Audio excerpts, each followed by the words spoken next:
The Power of Now. A Guide to Spiritual Enlightenment. By Eckhart Tolle. Prepared by Durisa Double from Ethiopia. Please subscribe the Ethiopian Engineering Academy YouTube channel. If you have question, contact me by Telegram. Thanks for subscribing. Part 10. Chapter 9. Beyond happiness and unhappiness there is peace. The higher good beyond good and bad. Is there a difference between happiness and inner peace? Yes. Happiness depends on conditions being perceived as positive, inner peace does not. Is it not possible to attract only positive conditions into our life? If our attitude and our thinking are always positive, we would manifest only positive events and situations, wouldn't we? Do you truly know what is positive and what is negative? Do you have the total picture? There have been many people for whom limitation, failure, loss, illness, or pain in whatever form turned out to be their greatest teacher. It taught them to let go of false self-images and superficial ego-dictated goals and desires. It gave them depth, humility, and compassion. It made them more real. Whenever anything negative happens to you, there is a deep lesson concealed within it, although you may not see it at the time. Even a brief illness or an accident can show you what is real and unreal in your life, what ultimately matters and what doesn't. Seen from a higher perspective, conditions are always positive. To be more precise, they are neither positive nor negative. They are as they are. And when you live in complete acceptance of what is, which is the only sane way to live, there is no good or bad in your life anymore. There is only a higher good, which includes the bad. Seen from the perspective of the mind, however, there is good-bad, like-dislike, love-hate. Hence, in the book of Genesis, it is said that Adam and Eve were no longer allowed to dwell in paradise when they ate of the tree of the knowledge of good and evil. This sounds to me like denial and self-deception. When something dreadful happens to me or someone close to me, accident, illness, pain of some kind or death, I can pretend that it isn't bad, but the fact remains that it is bad, so why deny it? You are not pretending anything. You are allowing it to be as it is, that's all. This allowing to be takes you beyond the mind with its resistance patterns that create the positive-negative polarities. It is an essential aspect of forgiveness. Forgiveness of the present is even more important than forgiveness of the past. If you forgive every moment, allow it to be as it is, then there will be no accumulation of resentment that needs to be forgiven at some later time. Remember that we are not talking about happiness here. For example, when a loved one has just died, or you feel your own death approaching, you cannot be happy. It is impossible. But you can be at peace. There may be sadness and tears, but provided that you have relinquished resistance, underneath the sadness you will feel a deep serenity, a stillness, a sacred presence. This is the emanation of being, this is inner peace, the good that has no opposite. What if it is a situation that I can do something about? How can I allow it to be and change it at the same time? Do what you have to do. In the meantime, accept what is. Since mind and resistance are synonymous, acceptance immediately frees you from mind dominance and thus reconnects you with being. As a result, the usual ego motivations for doing, fear, greed, control, defending or feeding the false sense of self, will cease to operate. An intelligence much greater than the mind is now in charge, and so a different quality of consciousness will flow into your doing. Accept whatever comes to you woven in the pattern of your destiny, for what could more aptly fit your needs. This was written 2000 years ago by Marcus Aurelius, one of those exceedingly rare humans who possessed worldly power as well as wisdom. It seems that most people need to experience a great deal of suffering before they will relinquish resistance and accept, before they will forgive. As soon as they do, one of the greatest miracles happens, the awakening of being consciousness through what appears as evil, the transmutation of suffering into inner peace. The ultimate effect of all the evil and suffering in the world is that it will force humans into realizing who they are beyond name and form. Thus, what we perceive as evil from our limited perspective is actually part of the higher good that has no opposite. This, however, does not become true for you except through forgiveness. Until that happens, evil has not been redeemed and therefore remains evil. Through forgiveness, which essentially means recognizing the insubstantiality of the past and allowing the present moment to be as it is, the miracle of transformation happens not only within but also without.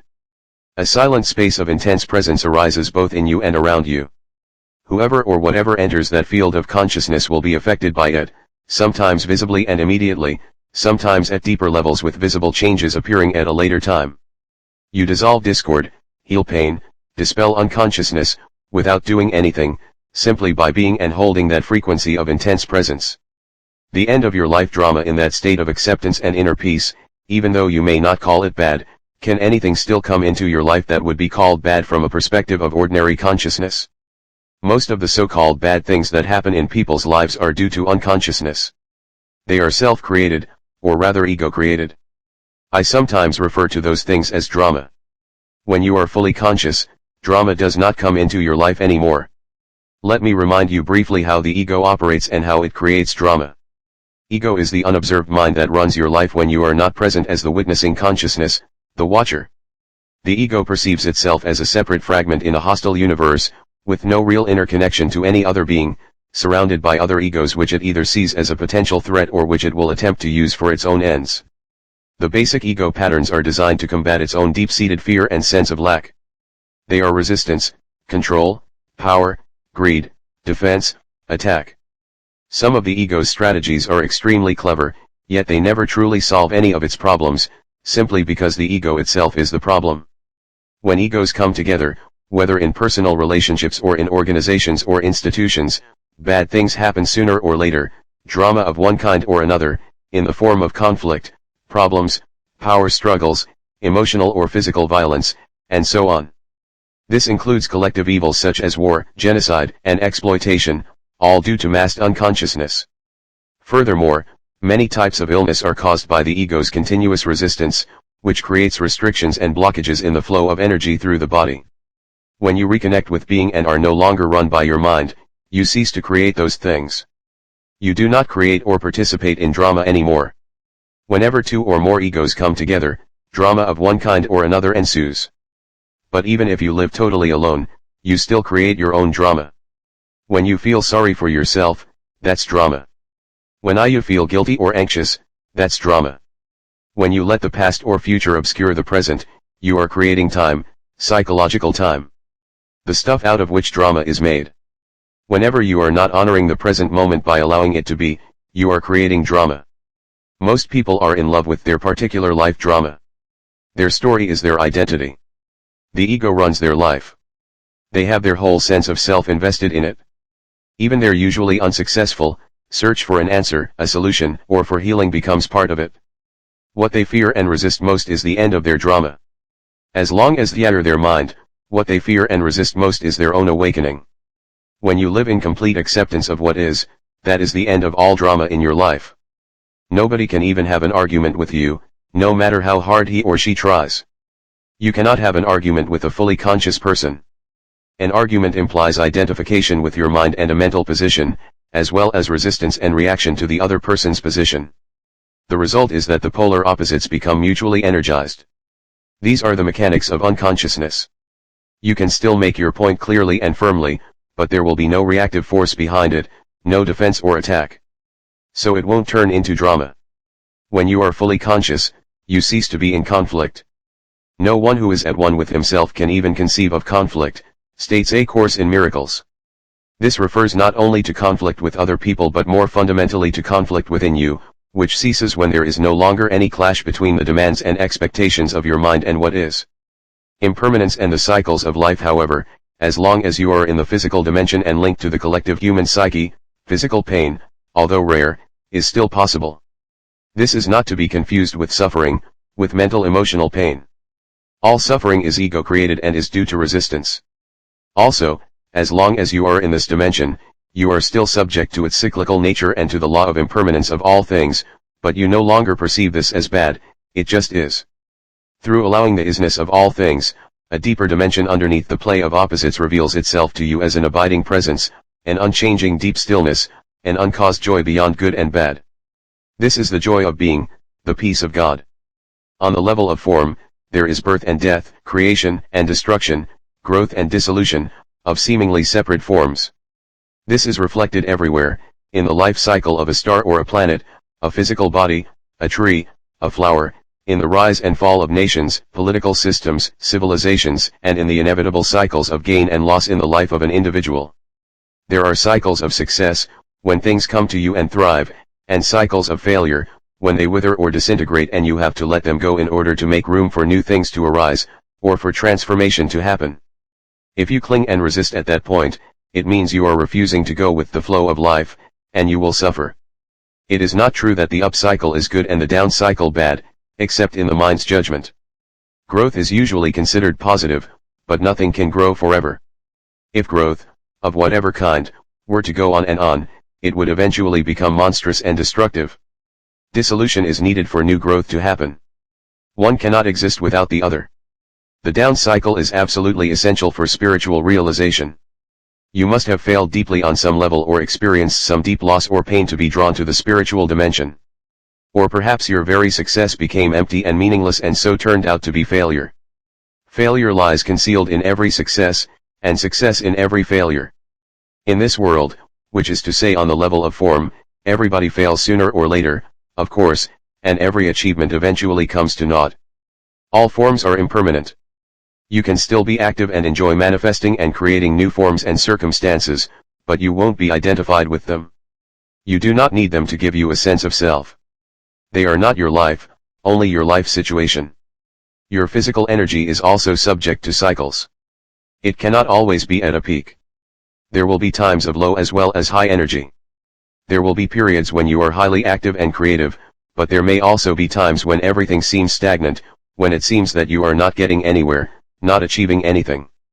A cycle can last for anything from a few hours to a few years. There are large cycles and small cycles within these large ones. Many illnesses are created through fighting against the cycles of low energy, which are vital for regeneration.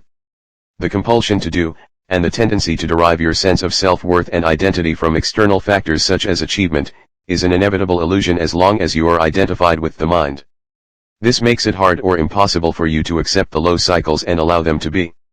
Thus, the intelligence of the organism may take over as a self-protective measure and create an illness in order to force you to stop, so that the necessary regeneration can take place. The cyclical nature of the universe is closely linked with the impermanence of all things and situations. The Buddha made this a central part of his teaching. All conditions are highly unstable and in constant flux, or, as he put it, impermanence is a characteristic of every condition, every situation you will ever encounter in your life. It will change, disappear, or no longer satisfy you. Impermanence is also central to Jesus' teaching. Do not lay up for yourselves treasures on earth, where moth and rust consume and where thieves break in and steal. As long as a condition is judged as good by your mind, whether it be a relationship, a possession, a social role, a place, or your physical body, the mind attaches itself to it and identifies with it. It makes you happy, makes you feel good about yourself, and it may become part of who you are or think you are. But nothing lasts in this dimension where moth and rust consume. Either it ends or it changes, or it may undergo a polarity shift. The same condition that was good yesterday or last year has suddenly or gradually turned into bad. The same condition that made you happy, then makes you unhappy. The prosperity of today becomes the empty consumerism of tomorrow. The happy wedding and honeymoon become the unhappy divorce or the unhappy coexistence. Or a condition disappears, so its absence makes you unhappy. When a condition or situation that the mind has attached itself to and identified with changes or disappears, the mind cannot accept it. It will cling to the disappearing condition and resist the change. It is almost as if a limb were being torn off your body. We sometimes hear of people who have lost all their money or whose reputation has been ruined committing suicide. Those are the extreme cases. Others, whenever a major loss of one kind or another occurs, just become deeply unhappy or make themselves ill. They cannot distinguish between their life and their life situation. I recently read about a famous actress who died in her 80s. As her beauty started to fade and became ravaged by old age, she grew desperately unhappy and became a recluse. She, too, had identified with a condition, her external appearance. First, the condition gave her a happy sense of self, then an unhappy one. If she had been able to connect with the formless and timeless life within, she could have watched and allowed the fading of her external form from a place of serenity and peace. Moreover, her external form would have become increasingly transparent to the light shining through from her ageless true nature, so her beauty would not really have faded but simply become transformed into spiritual beauty. However, nobody told her that this is possible. The most essential kind of knowledge is not yet widely accessible. The Buddha taught that even your happiness is dukkha, a Pali word meaning suffering or unsatisfactoriness. It is inseparable from its opposite. This means that your happiness and unhappiness are in fact one. Only the illusion of time separates them. This is not being negative. It is simply recognizing the nature of things, so that you don't pursue an illusion for the rest of your life. Nor is it saying that you should no longer appreciate pleasant or beautiful things or conditions, but to seek something through them that they cannot give, an identity, a sense of permanency and fulfillment, is a recipe for frustration and suffering. The whole advertising industry and consumer society would collapse if people became enlightened and no longer sought to find their identity through things. The more you seek happiness in this way, the more it will elude you. Nothing out there will ever satisfy you except temporarily and superficially, but you may need to experience many disillusionments before you realize that truth. Things and conditions can give you pleasure, but they will also give you pain. Things and conditions can give you pleasure, but they cannot give you joy. Nothing can give you joy. Joy is uncaused and arises from within as the joy of being. It is an essential part of the inner state of peace, the state that has been called the peace of God. It is your natural state, not something that you need to work hard for or struggle to attain. Many people never realize that there can be no salvation in anything they do, possess, or attain. Those who do realize it often become world-weary and depressed. If nothing can give you true fulfillment, what is there left to strive for? What is the point in anything? The Old Testament prophet must have arrived at such a realization when he wrote, "I have seen everything that is done under the sun, and behold, all is vanity and a striving after wind." When you reach this point, you are one step away from despair, and one step away from enlightenment. A Buddhist monk once told me, "All I have learned in the 20 years that I have been a monk I can sum up in one sentence: all that arises passes away." This I know. What he meant, of course, was this: I have learned to offer no resistance to what is, I have learned to allow the present moment to be and to accept the impermanent nature of all things and conditions. Thus have I found peace. To offer no resistance to life is to be in a state of grace, ease, and lightness. This state is then no longer dependent upon things being in a certain way, good or bad. It seems almost paradoxical, yet when your inner dependency on form is gone, the general conditions of your life, the outer forms, tend to improve greatly. Things, people, or conditions that you thought you needed for your happiness now come to you with no struggle or effort on your part, and you are free to enjoy and appreciate them, while they last. All those things, of course, will still pass away, cycles will come and go, but with dependency gone there is no fear of loss anymore. Life flows with ease. The happiness that is derived from some secondary source is never very deep. It is only a pale reflection of the joy of being, the vibrant peace that you find within as you enter the state of non-resistance. Being takes you beyond the polar opposites of the mind and frees you from dependency on form. Even if everything were to collapse and crumble all around you, you would still feel a deep inner core of peace. You may not be happy, but you will be at peace. Using and relinquishing negativity. All inner resistance is experienced as negativity in one form or another. All negativity is resistance. In this context, the two words are almost synonymous. Negativity ranges from irritation or impatience to fierce anger, from a depressed mood or sullen resentment to suicidal despair. Sometimes the resistance triggers the emotional pain body, in which case even a minor situation may produce intense negativity, such as anger, depression, or deep grief. The ego believes that through negativity it can manipulate reality and get what it wants. It believes that through it, it can attract a desirable condition or dissolve an undesirable one. A Course in Miracles rightly points out that, whenever you are unhappy, there is the unconscious belief that the unhappiness buys you what you want. If you, the mind, did not believe that unhappiness works, why would you create it? The fact is, of course, that negativity does not work. Instead of attracting a desirable condition, it stops it from arising. Instead of dissolving an undesirable one, it keeps it in place. Its only useful function is that it strengthens the ego, and that is why the ego loves it. Once you have identified with some form of negativity, you do not want to let go, and on a deeply unconscious level, you do not want positive change. It would threaten your identity as a depressed, angry, or hard-done-by person. You will then ignore, deny, or sabotage the positive in your life. This is a common phenomenon. It is also insane. Negativity is totally unnatural. It is a psychic pollutant, and there is a deep link between the poisoning and destruction of nature and the vast negativity that has accumulated in the collective human psyche. No other life form on the planet knows negativity, only humans, just as no other life form violates and poisons the earth that sustains it. Have you ever seen an unhappy flower or a stressed oak tree? Have you come across a depressed dolphin, a frog that has a problem with self-esteem, a cat that cannot relax, or a bird that carries hatred and resentment? The only animals that may occasionally experience something akin to negativity or show signs of neurotic behavior are those that live in close contact with humans and so link into the human mind and its insanity. Watch any plant or animal and let it teach you acceptance of what is, surrender to the now. Let it teach you being. Let it teach you integrity, which means to be one, to be yourself, to be real.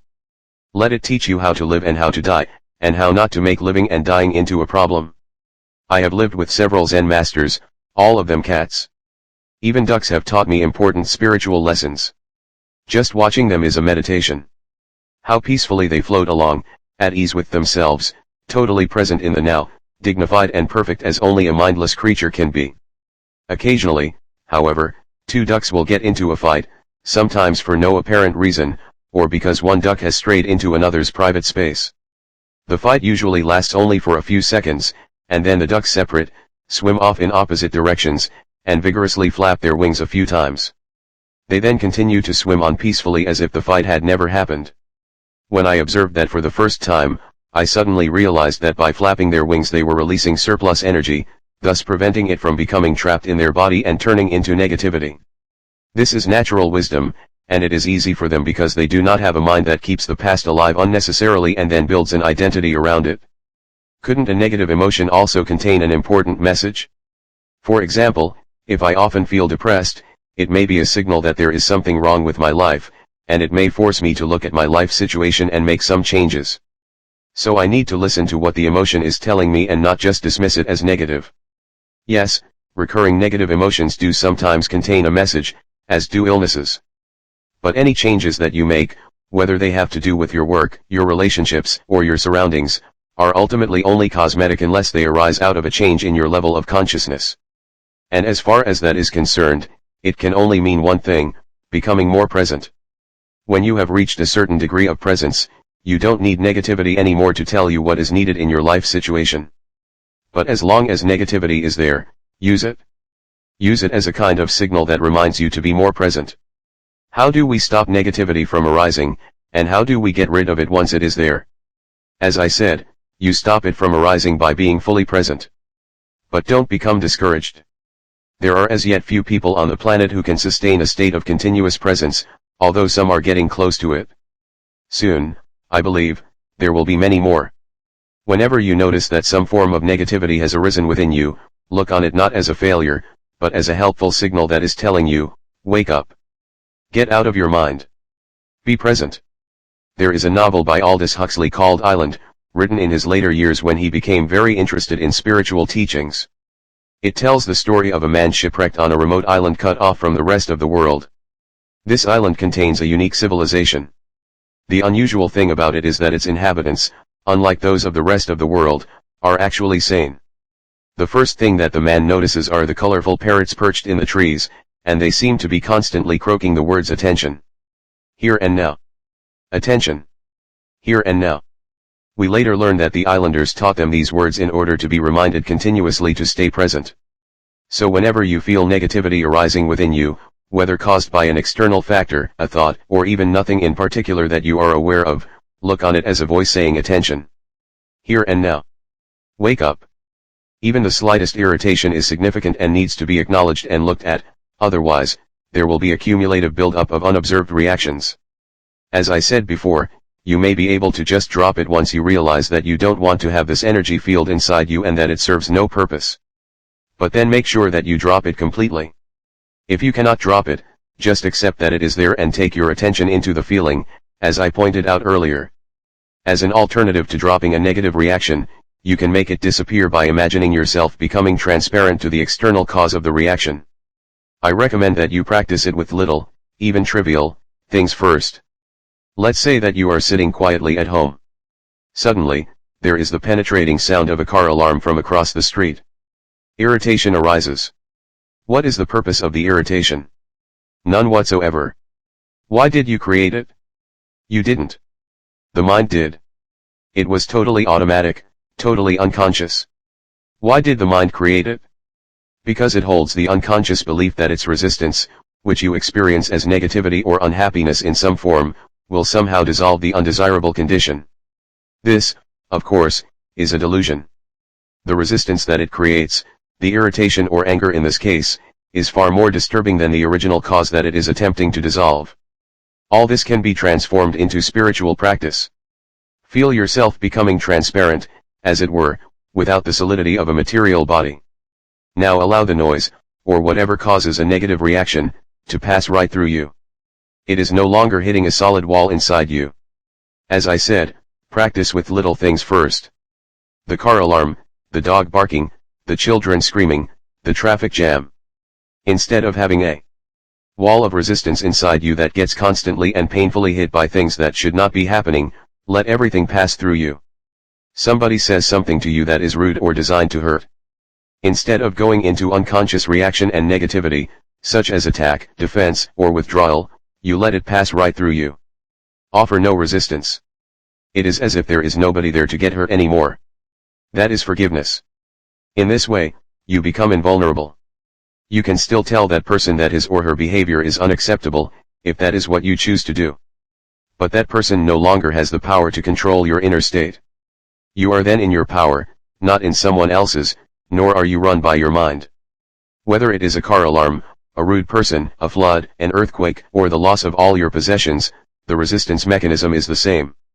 I have been practicing meditation, I have been to workshops, I have read many books on spirituality, I try to be in a state of non-resistance, but if you ask me whether I have found true and lasting inner peace, my honest answer would have to be no. Why haven't I found it? What else can I do? You are still seeking outside, and you cannot get out of the seeking mode. Maybe the next workshop will have the answer, maybe that new technique. To you I would say, don't look for peace. Don't look for any other state than the one you are in now, otherwise, you will set up inner conflict and unconscious resistance. Forgive yourself for not being at peace. The moment you completely accept your non-peace becomes transmuted into peace. Anything you accept fully will get you there, will take you into peace. This is the miracle of surrender. You may have heard the phrase "turn the other cheek," which a great teacher of enlightenment used 2,000 years ago. He was attempting to convey symbolically the secret of non-resistance and non-reaction. In this statement, as in all his others, he was concerned only with your inner reality, not with the outer conduct of your life. Do you know the story of Bonzen? Before he became a great Zen master, he spent many years in the pursuit of enlightenment, but it eluded him. Then one day, as he was walking in the marketplace, he overheard a conversation between a butcher and his customer. "Give me the best piece of meat you have," said the customer. And the butcher replied, "Every piece of meat I have is the best. There is no piece of meat here that is not the best." Upon hearing this, Bonzen became enlightened. I can see you are waiting for some explanation. When you accept what is, every piece of meat, every moment, is the best. That is enlightenment. The nature of compassion having gone beyond the mind-made opposites, you become like a deep lake. The outer situation of your life and whatever happens there, is the surface of the lake. Sometimes calm, sometimes windy and rough, according to the cycles and seasons. Deep down, however, the lake is always undisturbed. You are the whole lake, not just the surface, and you are in touch with your own depth, which remains absolutely still. You don't resist change by mentally clinging to any situation. Your inner peace does not depend on it. You abide in being, unchanging, timeless, deathless, and you are no longer dependent for fulfillment or happiness on the outer world of constantly fluctuating forms. You can enjoy them, play with them, create new forms, appreciate the beauty of it all. But there will be no need to attach yourself to any of it. When you become this detached, does it not mean that you also become remote from other human beings? On the contrary. As long as you are unaware of being, the reality of other humans will elude you, because you have not found your own. Your mind will like or dislike their form, which is not just their body but includes their mind as well. True relationship becomes possible only when there is an awareness of being. Coming from being, you will perceive another person's body and mind as just a screen, as it were, behind which you can feel their true reality, as you feel yours. So, when confronted with someone else's suffering or unconscious behavior, you stay present and in touch with being and are thus able to look beyond the form and feel the other person's radiant and pure being through your own. At the level of being, all suffering is recognized as an illusion. Suffering is due to identification with form. Miracles of healing sometimes occur through this realization, by awakening being consciousness in others, if they are ready. Is that what compassion is? Yes. Compassion is the awareness of a deep bond between yourself and all creatures. But there are two sides to compassion, two sides to this bond. On the one hand, since you are still here as a physical body, you share the vulnerability and mortality of your physical form with every other human and with every living being. Next time you say I have nothing in common with this person, remember that you have a great deal in common.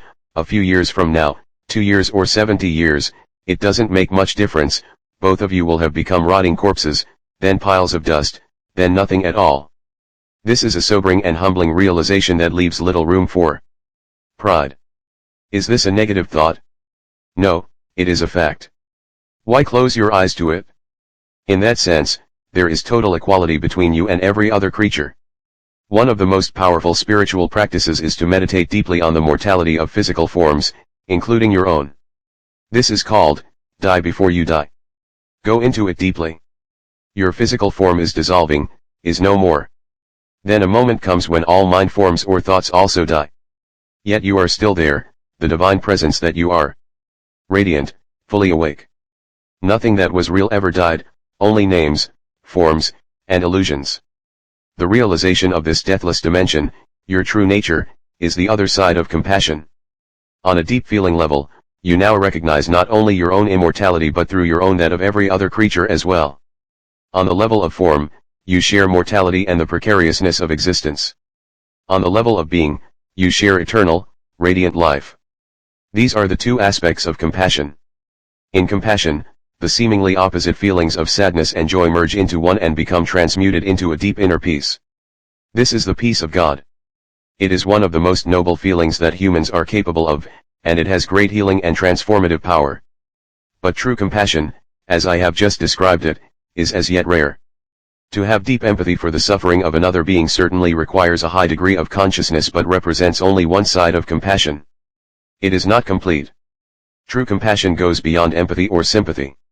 It does not happen until sadness merges with joy, the joy of being beyond form, the joy of eternal life. Toward a different order of reality, I don't agree that the body needs to die.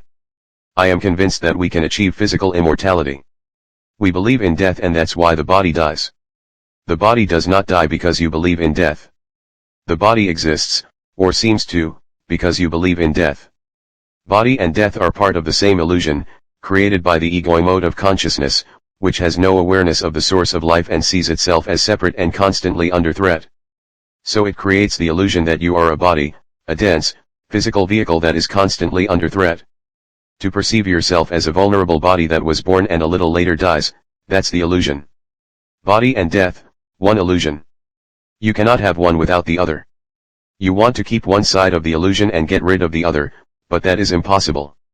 Either you keep all of it or you relinquish all of it. However, you cannot escape from the body, nor do you have to. The body is an incredible misperception of your true nature. But your true nature is concealed somewhere within that illusion, not outside it, so the body is still the only point of access to it. If you saw an angel but mistook it for a stone statue, all you would have to do is adjust your vision and look more closely at the stone statue, not start looking somewhere else. You would then find that there never was a stone statue. If belief in death creates the body, why does an animal have a body? An animal doesn't have an ego, and it doesn't believe in death. But it still dies, or seems to. Remember that your perception of the world is a reflection of your state of consciousness.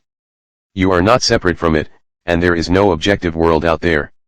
Every moment, your consciousness creates the world that you inhabit. One of the greatest insights that has come out of modern physics is that of the unity between the observer and the observed. The person conducting the experiment, the observing consciousness, cannot be separated from the observed phenomena, and a different way of looking causes the observed phenomena to behave differently. If you believe, on a deep level, in separation and the struggle for survival, then you see that belief reflected all around you and your perceptions are governed by fear. You inhabit a world of death and of bodies fighting, killing, and devouring each other. Nothing is what it seems to be. The world that you create and see through the ego mind may seem a very imperfect place, even a vale of tears. But whatever you perceive is only a kind of symbol, like an image in a dream. It is how your consciousness interprets and interacts with the molecular energy dance of the universe. This energy is the raw material of so-called physical reality. You see it in terms of bodies and birth and death, or as a struggle for survival. An infinite number of completely different interpretations, completely different worlds, is possible and, in fact, exists, all depending on the perceiving consciousness. Every being is a focal point of consciousness, and every such focal point creates its own world, although all those worlds are interconnected. There is a human world, an ant world, a dolphin world, and so on. There are countless beings whose consciousness frequency is so different from yours that you are probably unaware of their existence, as they are of yours. Highly conscious beings who are aware of their connectedness with the source and with each other would inhabit a world that to you would appear as a heavenly realm, and yet all worlds are ultimately one. Our collective human world is largely created through the level of consciousness we call mind. Even within the collective human world there are vast differences, many different sub-worlds, depending on the perceivers or creators of their respective worlds. Since all worlds are interconnected, when collective human consciousness becomes transformed, nature and the animal kingdom will reflect that transformation. Hence the statement in the Bible that in the coming age the lion shall lie down with the lamb. This points to the possibility of a completely different order of reality. The world as it appears to us now is, as I said, largely a reflection of the ego mind. Fear being an unavoidable consequence of ego delusion, it is a world dominated by fear. Just as the images in a dream are symbols of inner states and feelings, so our collective reality is largely a symbolic expression of fear and of the heavy layers of negativity that have accumulated in the collective human psyche. We are not separate from our world, so when the majority of humans become free of ego delusion, this inner change will affect all of creation. You will literally inhabit a new world. It is a shift in planetary consciousness. The strange Buddhist saying that every tree and every blade of grass will eventually become enlightened points to the same truth. According to St. Paul, the whole of creation is waiting for humans to become enlightened. That is how one interprets his saying that the created universe is waiting with eager expectation for God's sons to be revealed. St. Paul goes on to say that all of creation will become redeemed through this. Up to the present, the whole created universe in all its parts groans as if in the pangs of childbirth. What is being born is a new consciousness and, as its inevitable reflection, a new world. This is also foretold in the New Testament book of Revelation. Then I saw a new heaven and a new earth, for the first heaven and the first earth had passed away. But don't confuse cause and effect. Your primary task is not to seek salvation through creating a better world, but to awaken out of identification with form. You are then no longer bound to this world, this level of reality. You can feel your roots in the unmanifested and so are free of attachment to the manifested world. You can still enjoy the passing pleasures of this world, but there is no fear of loss anymore, so you don't need to cling to them. Although you can enjoy sensory pleasures, the craving for sensory experience is gone, as is the constant search for fulfillment through psychological gratification, through feeding the ego. You are in touch with something infinitely greater than any pleasure, greater than any manifested thing. In a way, you then don't need the world anymore. You don't even need it to be different from the way it is. It is only at this point that you begin to make a real contribution toward bringing about a better world, toward creating a different order of reality. It is only at this point that you are able to feel true compassion and to help others at the level of cause. Only those who have transcended the world can bring about a better world. You may remember that we talked about the dual nature of true compassion, which is awareness of a common bond of shared mortality and immortality. At this deep level, compassion becomes healing in the widest sense. In that state, your healing influence is primarily based not on doing but on being. Everybody you come in contact with will be touched by your presence and affected by the peace that you emanate, whether they are conscious of it or not. When you are fully present and people around you manifest unconscious behavior, you won't feel the need to react to it, so you don't give it any reality. Your peace is so vast and deep that anything that is not peace disappears into it as if it had never existed. This breaks the karmic cycle of action and reaction. Animals, trees, flowers will feel your peace and respond to it. You teach through being, through demonstrating the peace of God. You become the light of the world, an emanation of pure consciousness, and so you eliminate suffering on the level of cause. You eliminate unconsciousness from the world. This doesn't mean that you may not also teach through doing, for example, by pointing out how to disidentify from the mind, recognize unconscious patterns within oneself, and so on. But who you are is always a more vital teaching and a more powerful transformer of the world than what you say, and more essential even than what you do. Furthermore, to recognize the primacy of being, and thus work on the level of cause, does not exclude the possibility that your compassion may simultaneously manifest on the level of doing and of effect, by alleviating suffering whenever you come across it. When a hungry person asks you for bread and you have some, you will give it. But as you give the bread, even though your interaction may only be very brief, what really matters is this moment of shared being, of which the bread is only a symbol. A deep healing takes place within it. In that moment, there is no giver, no receiver. But there shouldn't be any hunger and starvation in the first place. How can we create a better world without tackling evils such as hunger and violence first? All evils are the effect of unconsciousness. You can alleviate the effects of unconsciousness, but you cannot eliminate them unless you eliminate their cause. True change happens within, not without. If you feel called upon to alleviate suffering in the world, that is a very noble thing to do, but remember not to focus exclusively on the outer, otherwise, you will encounter frustration and despair. Without a profound change in human consciousness, the world's suffering is a bottomless pit. So don't let your compassion become one-sided. Empathy with someone else's pain or lack and a desire to help need to be balanced with a deeper realization of the eternal nature of all life and the ultimate illusion of all pain. Then let your peace flow into whatever you do and you will be working on the levels of effect and cause simultaneously.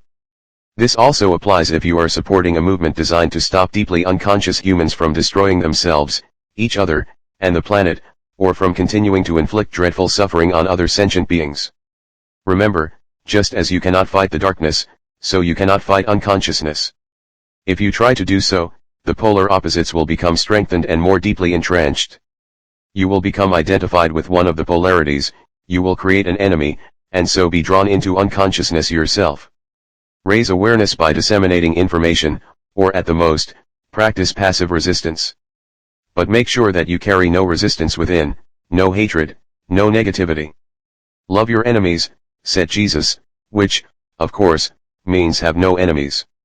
Once you get involved in working on the level of effect, it is all too easy to lose yourself in it. Stay alert and very, very present.